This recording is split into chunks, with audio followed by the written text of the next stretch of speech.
자, 이번 시간에는 기아의 전기자동차 EV9의 시스템을 어떻게 구성할 것인지 지난 시간에 이어서 오늘은 마지막 시간입니다. 마지막 시간에는 여러분에게 도대체 어떻게 튜닝해야 되는지 그 튜닝의 기준을 명확하게 여러분에게 알려드리려고 합니다. 지난 시간에 이야기했던 여러 가지들은 여러분들이 영상을 보시면 아시고, 자, 오늘 이 시간에는 튜닝을 할 때 도대체 어떤 기준으로 튜닝을 시작해야 튜닝에 내가 중복 투자 없이 성공할 수 있는가, 이거에 대해서 이야기를 하려고 합니다. 그리고 부품을 선정하려면은 어떤 부품을 선택해야 내가 실수하지 않을 것인지 그 과정까지 알아보기도 합니다. 첫 번째는 기본 시스템이 이렇게 구성되어 있습니다. 트위터는 쿼드런트 사이드미러 쪽에 장착되어 있고 앞도어와 같은 채널입니다. 그 다음에 뒷도어에 뒤에 스피커가 있고 3열에 스피커가 있는 6채널 8스피커 시스템입니다. 이 시스템을 튜닝을 하려고 할 때 어떤 기준으로 튜닝을 해야 될 것이냐, 이것이 중요하다는 얘기죠. 왜냐? 이런 기준 없이 여러분들이 그냥 스피커를 바꾸고 DSP만 설치하면 사운드가 완성된다 라고 판단하는 사람들이 의외로 많다라는 것이죠. 좋은 부품을 쓰고 가격을 많이 쓰면 소리가 좋아질 거다라는 것은 맞는 얘기입니다. 하지만 그것은 제대로 된 좋은 부품이어야 하는 것이죠. 자, 그런데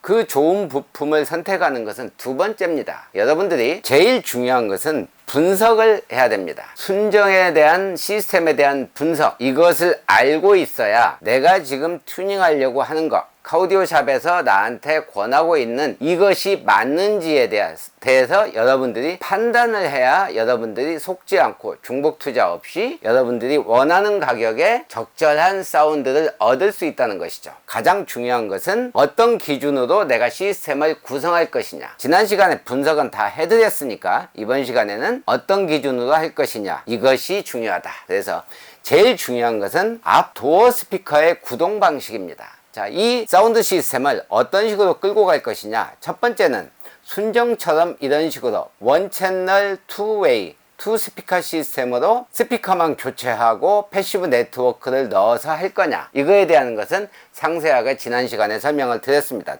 자, 두 번째는 이 트위터와 미드 우퍼의 거리가 다르고 방향이 다르므로 각각의 채널을 부여해서 우리가 흔히 얘기하는 멀티 또는 바이앰프라고 표현을 합니다. 각각의 채널을 부여해서 각각의 시간과 위상을 조절하는 방식, 그러니까 한 단계 높은 방식이죠. 이런 방식으로 튜닝할 것인지, 물론 이렇게 했을 때는 당연히 DSP의 채널 수가 늘어나고 당연하게도 가격도 올라가는 것이죠. 마지막 방법은 하이엔드입니다. 왜 3웨이를 쓰고 여기는 2웨이를 쓰고 여기는 원 채널 방식으로 이렇게 하느냐, 이렇게 스피커를 나누고 채널 수가 많아진다는 것은 조금 더 섬세한 조율을 하고 거친 조율이 아닌 좀 더 소리를 더 부드러우면서도 세게, 그것을 아무 무리 없이 만들기 위해서 채널 수와 스피커 수를 늘리는 것입니다. 그렇다면 이 3웨이로 가면 이제 돈은 더 들어갑니다. 왜냐? 이 3웨이로 가는 순간 미드레인지가 더 들어가야 되고 채널 수도 더 늘어나게 됩니다. 그래서 이 3웨이를 누구나 다 갈 수 있는 것은 아닙니다. 여러분들이 처음 튜닝 한다면은 2웨이까지만 가고 센터 스피커를 추가하는 게 훨씬 효율적입니다. 이제 두 번째는 트위터를 어떻게 장착하실 건지에 대해서 결정을 해야 됩니다. 자, 이 트위터가 원래 있는 사이드미러 쪽에 있는 것과 이렇게 대시보드 위에 올라와 있는 것은 하늘과 땅입니다. 여러분들이 순정 스피커를 교체하냐 하지 않느냐의 사운드 차이가 납니다. 그런데 이렇게 올렸을 때는 반드시 이런 바이앰프 각각에 대해서 도어에 있는 미드 우퍼와 이 트위터가 각각 채널을 부여받아야 그 효과가 있는 것입니다. 이렇게 트위터를 어떤 식으로 장착할 것인가를 여러분들이 미리 결정을 해야 됩니다. 세 번째는 센터 스피커를 넣을 거냐의 문제인데, 이 문제는 단순합니다. 자, 센터 스피커는 나쁜 소리를 좋게 만드는 것이 아닙니다. 좋은 소리를 더 좋게 만들기 위해서 센터 스피커가 필요한데, 그렇다면 이 센터 스피커가 왜 필요하냐? 자, 센터 스피커가 왜 필요한지에 대해서는 몇 가지 제가 이전에 설명드렸지만, 첫 번째는 카우 오디오의 이 도어 스피커는 위치가 위로 올라올수록 이 운전자의 귀에 들려오는 소리가 어느 정도 평탄하게 이렇게 들립니다. 하지만 이 도어 스피커가 아래쪽에 장착되어 있을 때, 그러니까 도어의 맨 아래쪽에 미드 우퍼가 있다 이러면은 반드시 딥이 생깁니다. 그 딥은 이 차량의 구조, 시트, 그 다음에 재질 이런 부분들, 그 다음에 이 암레스트가 어떻게 만들어져 있는지, 암레스트의 구조, 이거에 따라서 딥이 오른쪽은 무조건 크게 생기고 좌측 운전석 쪽은 약간 적게 생깁니다. 그런데 이 딥의 폭이 차량마다 아주 다릅니다. 그리고 그 딥이 오른쪽 스피커 같은 경우에는 굉장히 큽니다. 자, 이것을 인위적으로 이퀄라이저로 올리려고 하면은 우리가 원래 가지고 있던 추가된 DSP의 출력을 반절 이하로 떨어뜨리는 효과를 나타냅니다. 즉 다시 말씀드리면 이렇게 평탄하면은 동일하게 볼륨을 올려서 출력을 이렇게 쓸 수 있는데 어느 부분에 딥이 생겼다면 이 부분을 강제로 올려주게 되면은 실제로 출력을 여기까지 올려야 될 것을 다 못 올리고 이 강제로 올렸던 부분들이 미리 찌그러지기 때문에 출력을 다 쓰지 못하는 효과가 나타난다. 그래서 이 센터 스피커로 그 딥을 메꿔주는, 큰 딥이 생겼을 때 그 딥을 앞도어에서 적당히만 올리고, 그리고 채워지지 않는 부분을 센터 스피커로 메꾸고, 그 다음에 또 하나가 더 있습니다. 다른 방법이 있는데 여기서 얘기할 것은 아니기 때문에 여기서는 그냥 스킵을 하고, 여기에서 이 센터 스피커 또 그 다음 역할은 운전자 기준으로 봤을 때 내가 아무리 시간 조절을 잘 한다고 한들 차량의 구조 상태, 그 다음에 내가 한쪽으로 치우쳐져 있는 것은 무시할 수가 없습니다. 자, 이럴 때 센터 사운드 스테이지의 음상, 그러니까 보컬의 음상을 명확하게 가운데로 끌고 갈 수 있는 효과가 있습니다. 자, 그 다음에는 이 센터 스피커는 우리가 흔히 하이엔드 튜닝을 하면 뒷도어의 출력을 없애는 경우도 많이 있습니다. 하지만 우리는 뭔가 섭하죠. 뒤에 스피커가 있는데 소리가 안 나면, 또는 작게 나면 섭할 수도 있습니다. 소리라는 것은 내 마음이 투영되는 것이기 때문에 뒤에서 소리가 안 나면 이상하다고 생각하시는 분들도 계십니다. 그리고 뒤 스피커가 어느 정도 출력이 나와줘야 뒤에서 나오는 소음들, 이 부분들을 약간 막아주게 됩니다. 그래서 음악에 더 집중하게 만들게 되죠. 자, 이랬을 때 뒤에 스피커 출력이 올라가게 되면 이 사운드, 센터에 있던 사운드 음상이 이 우측으로 이렇게 넘어가게 됩니다. 자, 그렇다면 뒤에 출력도 올리면서 음상을 가운데로 그대로 가져가는 방법은 바로 이 센터 스피커입니다. 그래서 여러분들이 아무리 고가의 스피커, 고가의 DSP를 쓴다고 한들 이런 시스템에 센터를 넣지 않고, 이 EV9 같은 차에 센터 스피커를 넣지 않고 튜닝을 했다는 것은 기본적으로 튜닝 방법이 틀렸다라는 것입니다. 왜냐? 어떻게 해도 그 딥을 메꿀 수는 없습니다. 그것은 다른 스피커의 도움을 받아야 되는 것이죠.